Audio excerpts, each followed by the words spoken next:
Um, Let me start your own from the personal level. How you motivate yourself intrinsically. Okay, so ever since we went to the United States, me and Abigail, like most of the practice we do is done by ourselves. We kind of like we choose what to do, and like our coach was most of the times with the other athlete instead of being with us. And sometimes by the time this man come to be with us, like it's almost time like to go back to the dorm. So like we've been training ourselves and we were doing pretty good. Considering what you've been doing, how would you describe the journey you've had so far?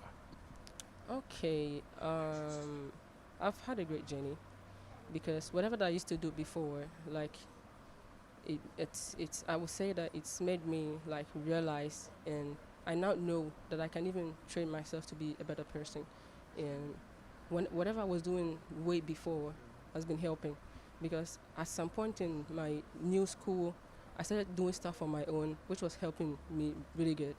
So yeah. So, how do you combine education and your training and all that? And how difficult is that for you?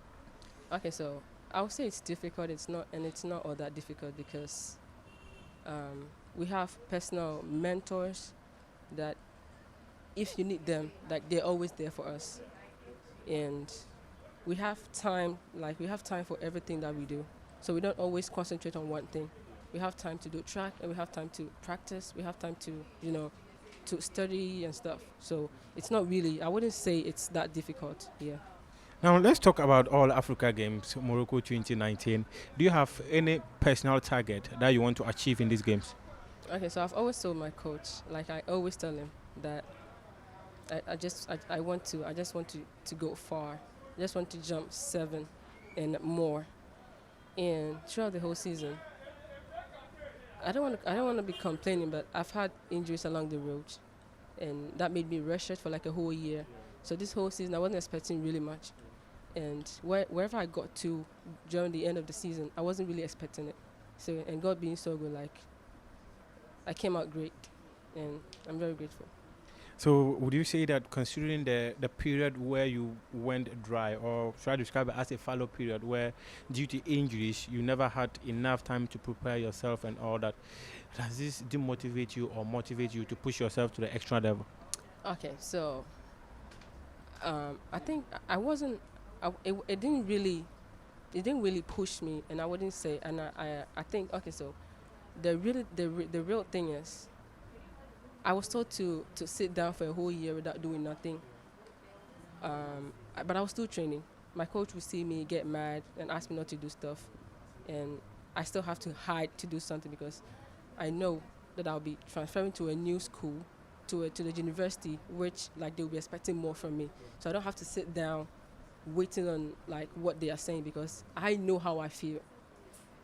I knew what I was feeling, so I had to do something for myself. So yeah, so whenever I went to the other school too, like throughout the whole semester, like my back was still there, and I was competing almost every weekend. So during the nationals, it was worse. It was really worse. But I'm like, I came all the way from my school to compete in the nationals, and I wouldn't waste my time. I wouldn't let my injury kind of distract me, and I know I have to do it, and I would do it. So yeah, and I got being so good. I broke my school record, and I came out so great. Congratulations on that. But final word, as you depart Ghana, what are your final words? Okay, so what I would say is I'm gonna do my best. Anything can happen, and I accept anything that happens. But what I can say is I'm gonna try my possible best to come out great, and it's a promise. Thank you very much, and I wish you all the best.